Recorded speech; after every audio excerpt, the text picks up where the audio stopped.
In this episode, I talk with Kate Clearlight of Plant Folk about cultivating a relationship with plants and flowers and how devotion to the earth can be a spiritual practice. Welcome to the Flower Lounge, a place for conversations with wildly creative people and a little plant-loving wisdom to help you experience life in full bloom. I'm Katie Hess, flower alchemist and founder of LOTUSWEI, and I believe in a world where we're all living at our personal edge.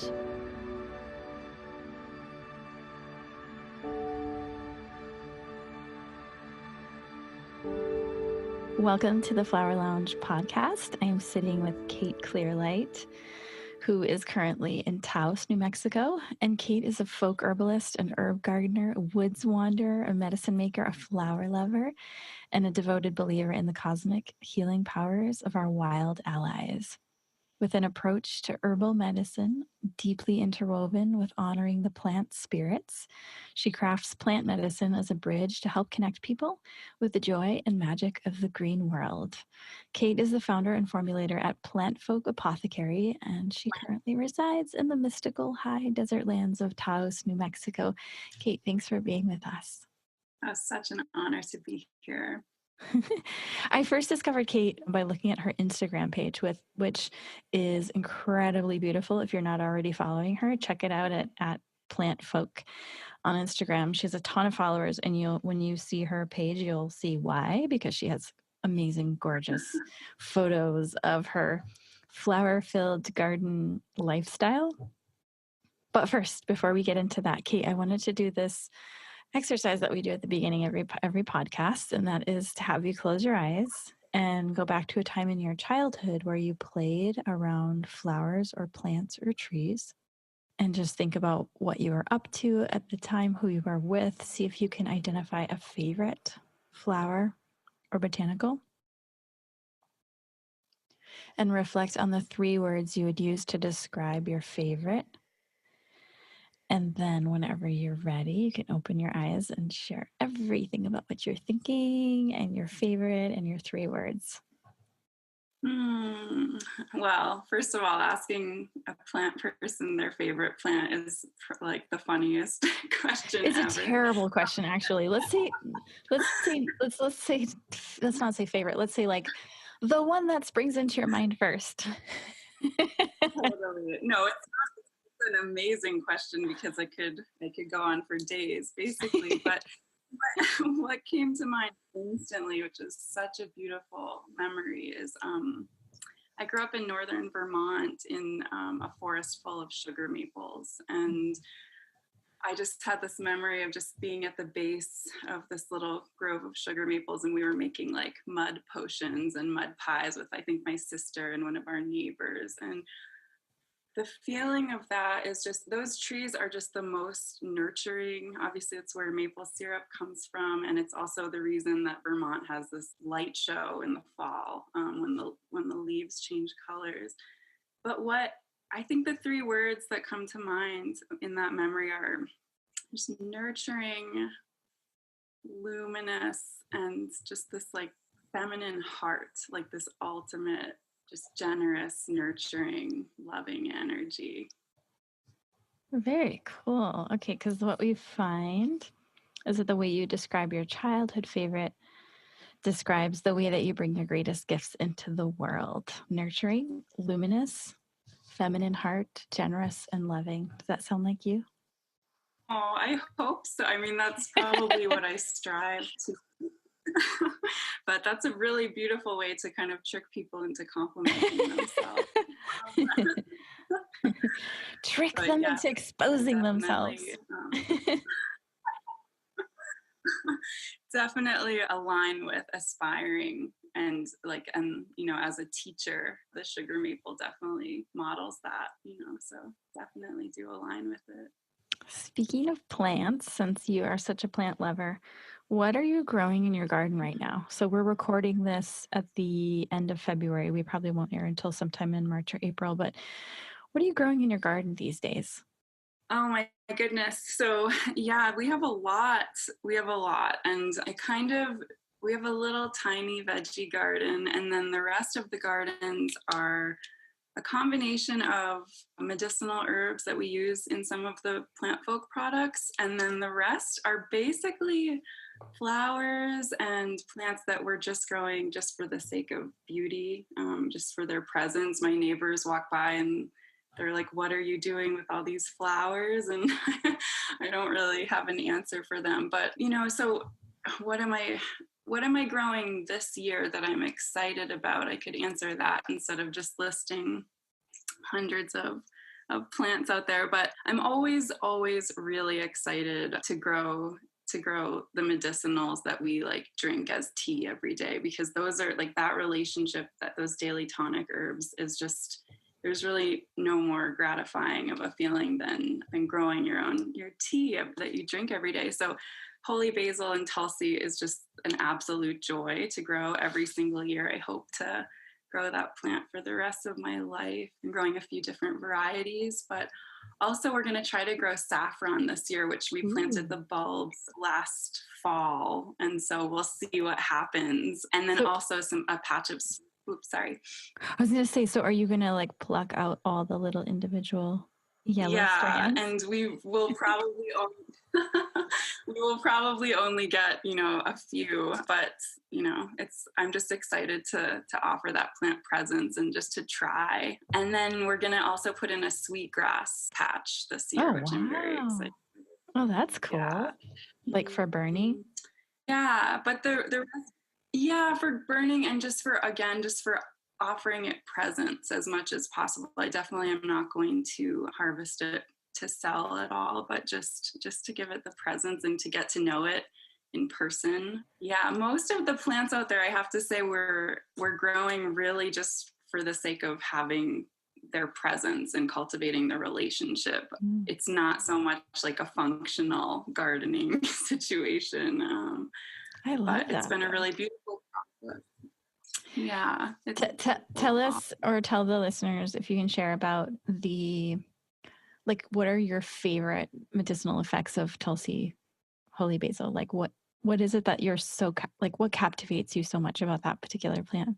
So first of all, the flavor is for me the most important part, because I love the taste, and loving the taste of your tea every day is the most important part, I think. But my first time really connecting with that plant, I had an experience with when the plant was in flower, and the honeybees are just absolutely in love with the flowers of Tulsi. And I was watching them just kind of dancing and buzzing and getting that orange pollen all over them. And I could just feel like their buzz, like I could feel why they were so attracted to it. And it's that like high vibration of the plant. And I was just like, I want that too. And I could just feel that connection from like this groundedness that is very much connected to the divine and that spiritualness. So it's for me, the effect of Tulsi when I drink it is like, it gets me into my body so that I can be more spiritually connected.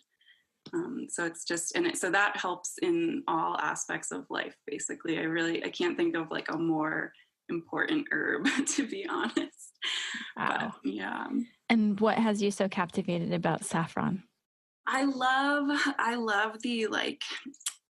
the stories that I think of when I think about like saffron harvesters, and just like this delicate, beautiful little flower that's offering this, the flavor from just one little thread, and the color is just magical. There's very magical about it to me, and it's not one I've ever grown or ever seen grown. So I'm always trying to kind of offer space to the plants that I don't have as much of a relationship with, but that I feel called by. Try to listen. That's funny. I think about saffron. I think, me personally, like I have, I think, two little, they come in those, when you buy them, they come in those teeny tiny little containers. And I've had some for like, I don't know, 10 years. And it's one of those things where you like, buy a beautiful dress and then never wear it. But I was just recently thinking, just like, ooh, I have saffron and I've tucked it away, like, for what, right?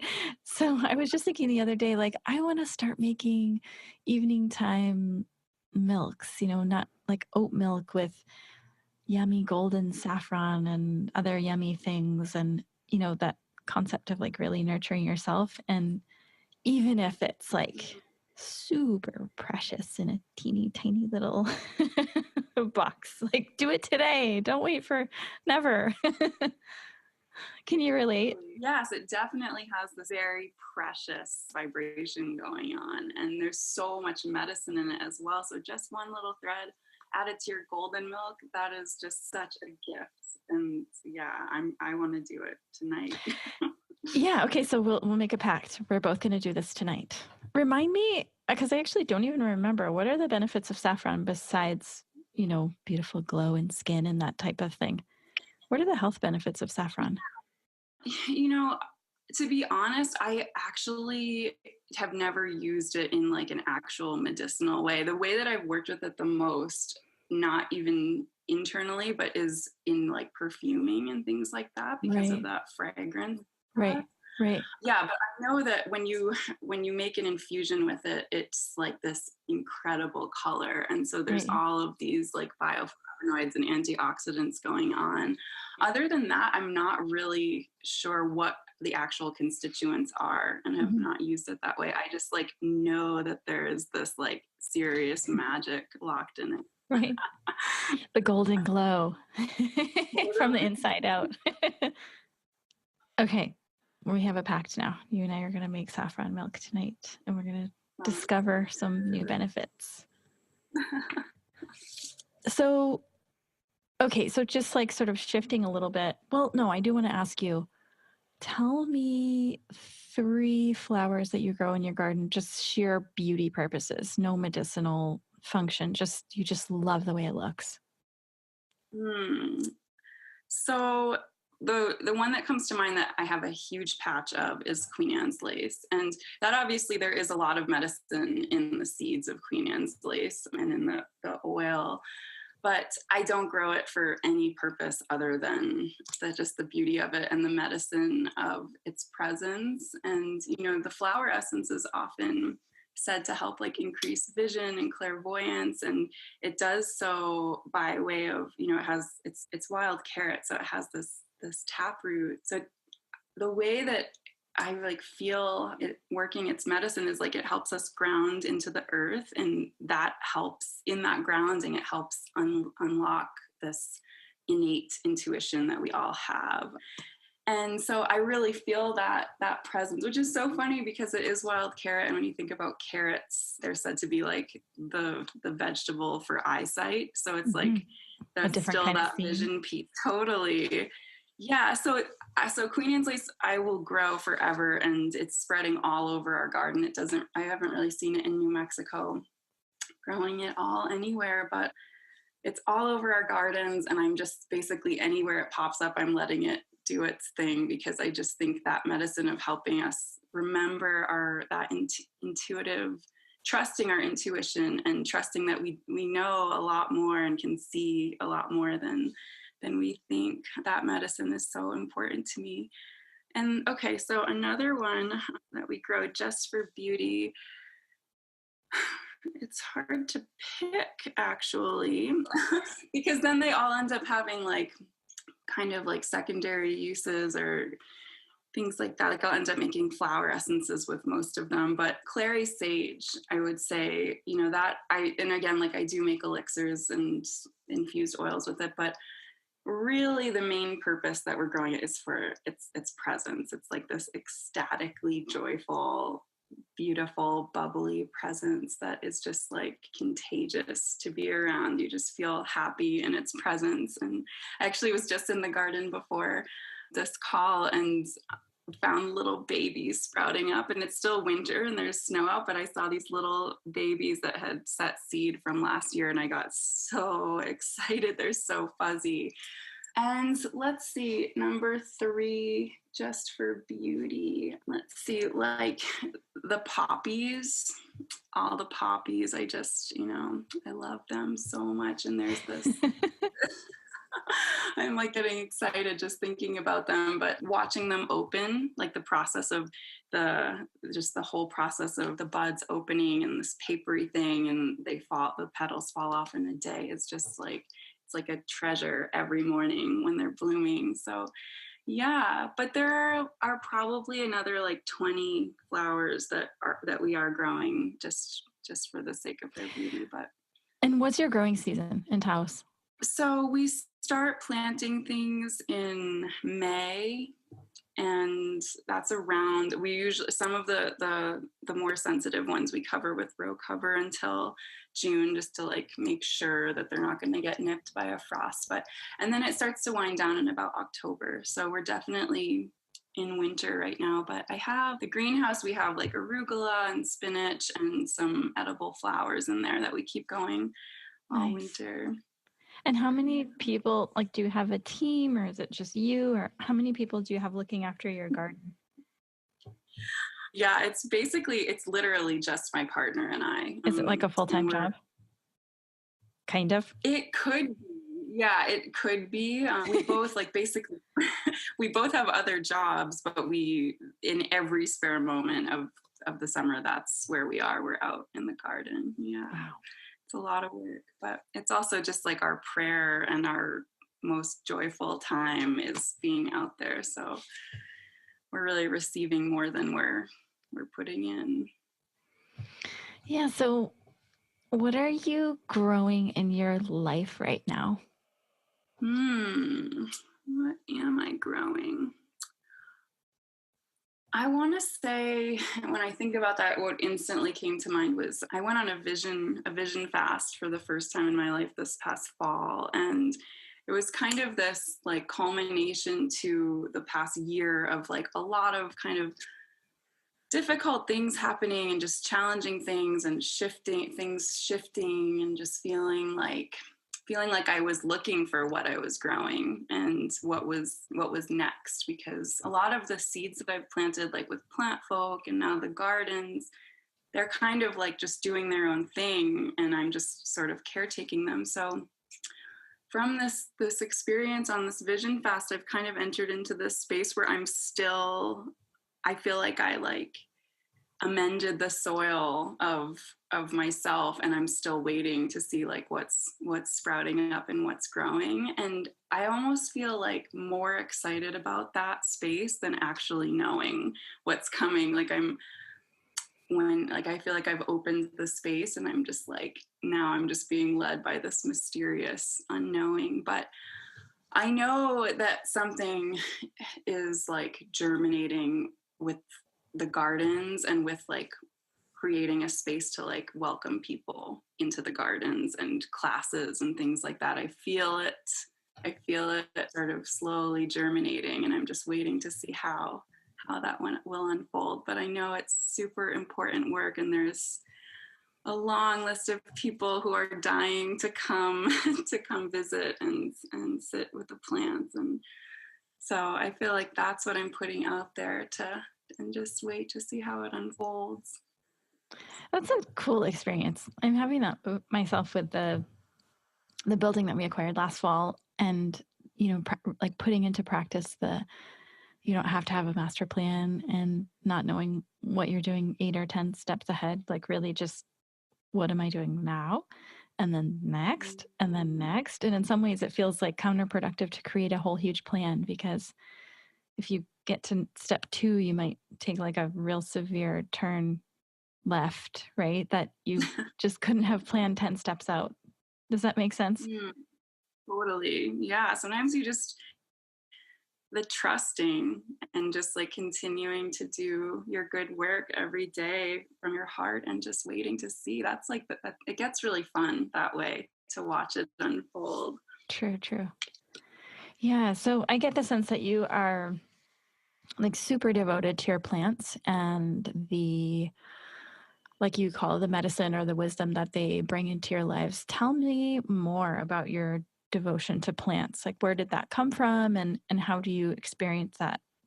Yeah, my devotion to the plants really came out of a place of knowing that I was receiving so much more from them than I could ever begin to give back. Because when I first got kind of initiated onto the plant path, which is, I really feel that's all of us who do work with the plants, I really feel like they kind of pulled us onto the path, and it was like a little rite of passage being like, you're in service to us now, and it's really the greatest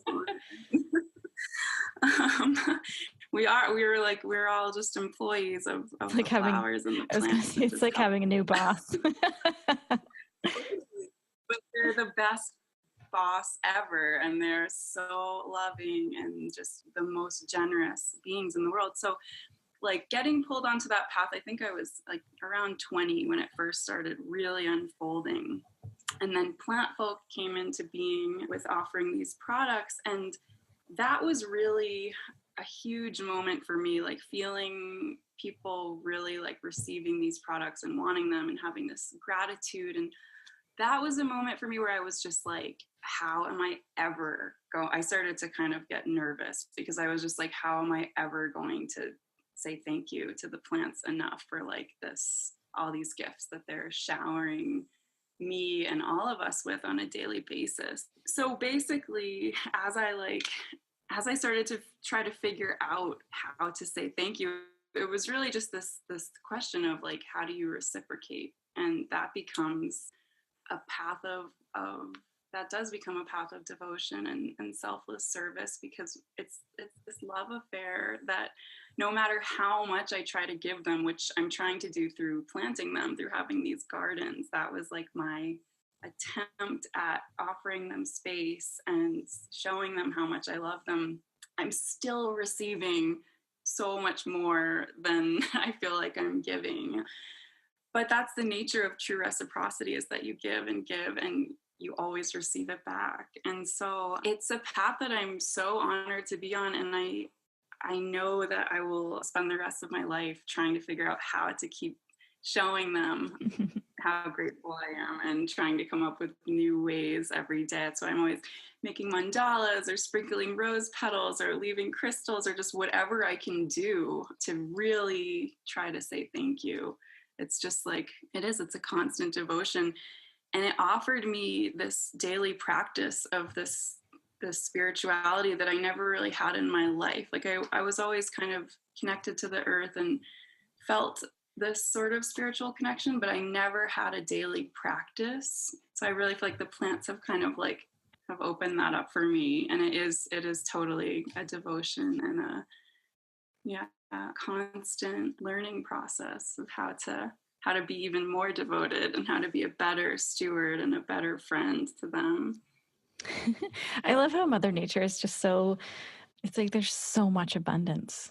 There's just so much abundance. It's like the not buying into any of this whole lack story. It's just like you said, you try to show your gratitude and you're just showered like millionfold with more gifts. And then you try to show and then more come in, right? It's like this, that's such a great teaching in itself, that this, the generosity and the abundance, and that there's everything and more that we could ever wish for and need available to us in a way that's almost overwhelming.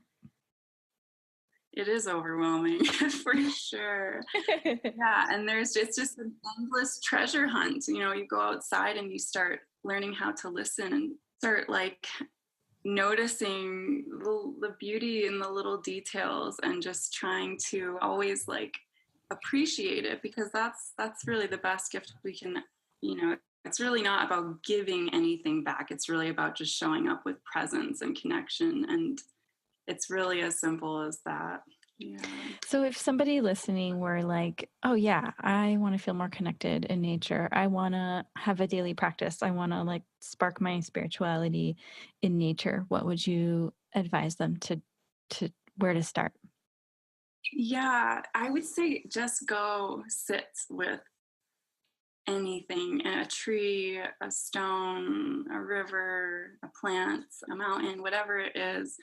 Just go sit and sit long enough that you start to feel like the presence of that. And start tuning into where you're feeling it in your body, because it's really, so many people get kind of like discouraged because they're like, why don't the plants talk to me? And why can some people hear the plants and others can't? And it's really not a matter of hearing a plant talk to you in the English language. It's about learning to listen with the rest of your being in this more than verbal communication. So, and it takes time. It's a practice. It's like an everyday practice of learning to listen in a way that doesn't come totally naturally to humans, specifically in modern day life. But yeah, sitting until you feel like you're really seeing. And then what happens in that moment is you start to feel seen. There's like this shift within you where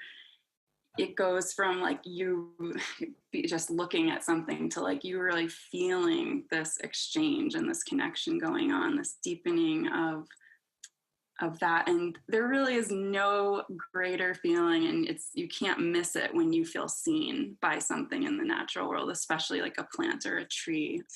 It's a beautiful, beautiful unfolding, but it is a practice, and it's like a friendship or any relationship. It requires cultivating and showing up and kind of proving that you're in it for the long haul and that you're listening. And how do you show your presence, your listening, your devotion with mandalas or crystals? Like, do you just talk more about that process? Yeah, so basically I love walking through the natural world and just noticing the designs and shapes. And there are altars everywhere when you're walking in the woods or meadows or whatever. You really start to look, like the earth is creating beauty in all different kinds of ways. There's patterns and fractals and all the spirals. And so for me, creating a mandala or a little earth altar or any kind of offering like that is really showing the earth that I'm listening and that I'm paying attention and I'm echoing back her beauty back to her. And as humans, we have our hands and we have this gift to be able to create things. And it's a beautiful process to mimic what we see in the natural world and to see how capable we are of mirroring that, because we're part of it too. So for me, it's about not just offering something, but also proving to myself that I'm connected, and not so much proving, but just doing that dance of really showing up and reweaving myself into that flow and creating something beautiful. Beautiful, like your Instagram page. Oh my God. I'm just scrolling through it now. The colors and the yumminess. Like, how did that all happen? You were just documenting all the beautiful things that you naturally do in your life, and people really paid attention, right? For sure. It is definitely for me that Instagram community and the whole plant folk journey has very much been like exactly what I was just talking about, of like mirroring the beauty that we see. And it's such a gift to have a platform where I can share even just a little bit of that beauty and that people can receive it and celebrate it and then mirror it back out in their own way. It's been the most beautiful journey ever. And I really think of it as like a sacred space, which sounds ridiculous to talk about social media in that. No, not at all. It totally makes sense. I cherish it, and I cherish just that ability to, it's just another way to share that, the magic of the plants and my love for them. And it's a gift to get to share it that way. What's been the most surprising to you about what people are most gravitated toward? Like, if you post something, have you been surprised ever? Like, oh, wow, I thought no one would respond and I got so many responses? Or that kind of happens every single time I post anything. I never know, because I'm genuinely sharing things that I just like, I love. I haven't figured out some kind of like system for what to post or how to post or when, but I think I'm equally shocked every single time that I share anything plant related, and people are just so in love and just celebrating and excited, and it just makes my heart burst to see the love and shared love of the plants and earth beauty. Oh my God, it just landed on this one. Looks so yummy. The one that says, let's see, you posted it a couple of years ago in October. And it says chai and hazelnut and pear bellinis to be sipped outside by wood fire, magically delicious and tastes like autumn, made with homemade toasted hazelnut liqueur, chai honey syrup, perfectly muddled with ripe local pears, prosecco, and edible flowers from the garden. It sounds so delicious. Hazelnut liqueur was so delicious. How the heck do you make hazelnut liqueur? Soak it in, soak the hazelnuts in alcohol? Yeah, so easy. Yeah, I mean, I toasted them, and I think that liqueur I did with maple syrup just to sweeten. But yeah, I think I want to say I made that liqueur in whiskey. Can't quite remember, but so easy. All of this stuff is just like, you can do it in your kitchen, and yeah. Wow, that sounds so amazing. Let's see. Let me do a little random tap on an image. Now I see your apothecary shop. What are some of your favorite apothecary remedies or treats? In general, from my line or from anyone's line? Anything you want to share. Well, I have to say, I love working with other people's medicine, because it has like bits of their energy in it, and it's just a totally different thing. The wild rose elixir from Herbal Revolution is probably the most important thing that I own. I always keep it in stock. Absolutely. She's just like, Kathy has the best. She just has such a connection with the plants and is just doing such good work, and you can feel it in that elixir so much. And then let's see what else. Oh, there's so many that I'm just like cycling through in my head. I wish I had them in front of me right now, but just like really thinking about it.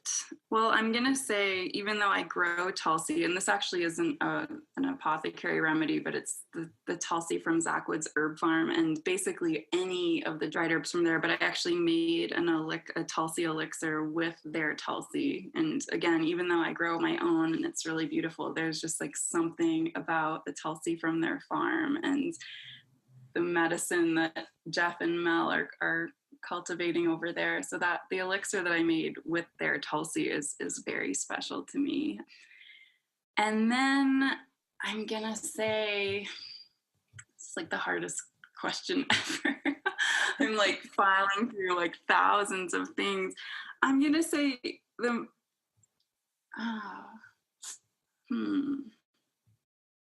I'm going to say the violet elixir from, I forget now, I'm forgetting what their name is, but there are these two women in Big Sur who have this amazing company. It's called like Wild Love. No, I can't remember, but I wish I could remember the name of their company right now, but the violet elixir is just incredible. Yeah. So I guess I said all elixirs, which is interesting. And a lot of heart openers. Totally. And yeah, flowery yumminess. Yeah.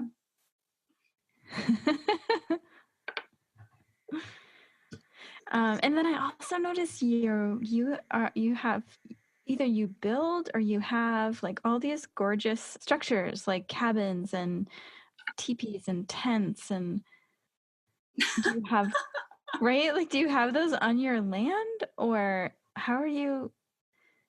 There's like such beautiful spaces that either you create or find.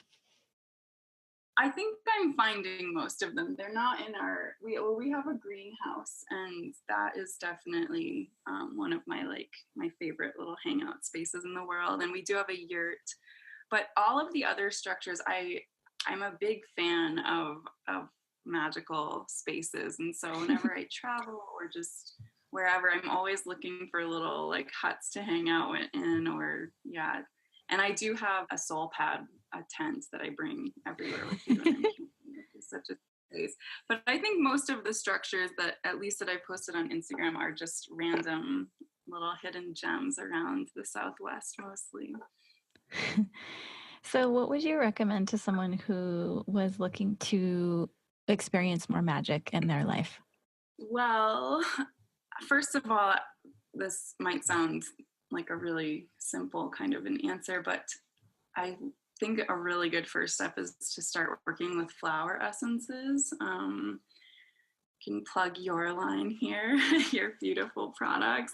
It's such an important, easy, but profound way to start unlocking the heart, because I think a lot of times when we're not experiencing the magic that surrounds all of us all the time, when we kind of get blinders up to that, or just are too we're building these like brick walls from trauma and stress and things like that, that's when we stop having that like childlike joy and wonder and feeling that magic. And so working with things like flower essences or just sitting with the plants, those two things I think is the best way to just start shedding a little bit of that armor and cracking open just enough to start letting some of that magic back in, and just getting outside as much as possible, getting out into the meadows and your favorite trail and things like that, because the magic is everywhere, and it's just a matter of opening enough to be able to see it. And sometimes that's a scary thing to do when we are stressed and anxious and carrying burdens and trauma. So, but there's really no better teacher of magic than just being out there with the magic, which is the natural world. Yeah. And any sort of like in wrapping up, any last words of wisdom or piece of advice you find yourself often giving people, or something that just sort of naturally springs to your heart right now that you want to share? Yeah, well, it really is stemming from the magic question, is just that like the magic is in your heart, and that everything you do is an opportunity to tune into that magic and to bring it forth, and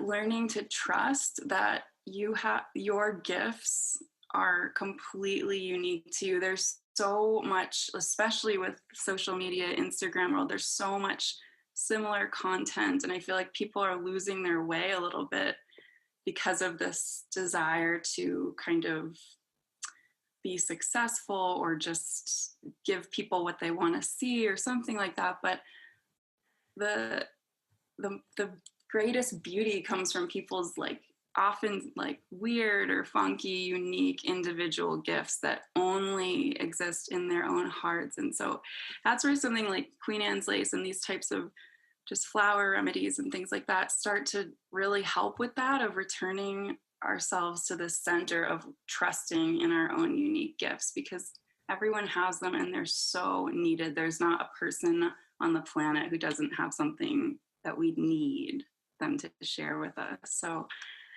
yeah, I think that's where I find that the flowers help us return to that, because they're always shining their beauty in their most radiant way all the time, and they remind us how to do that too. So sit with the flowers. I think that's the medicine.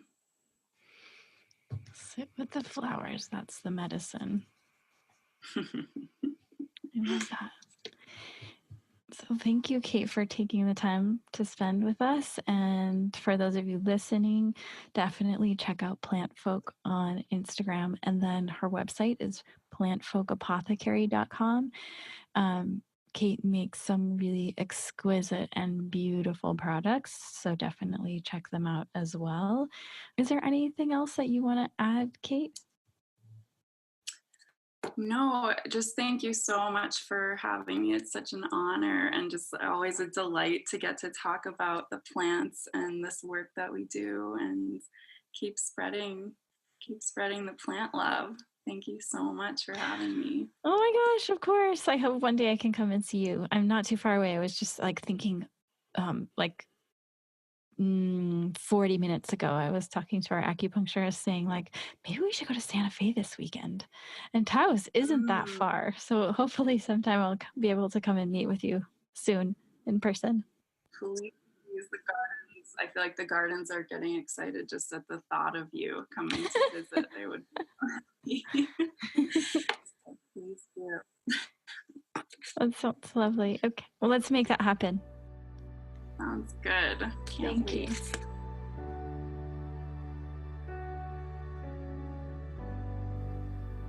Thank you so much for listening to The Flower Lounge. I'm Katie Hess, and we'll be releasing a new podcast every Wednesday. If you like what you heard, or you know someone who might be touched by our conversation, share it with them. And don't forget to subscribe. To find out what your favorite flowers mean about you, take the quiz at LOTUSWEI.com.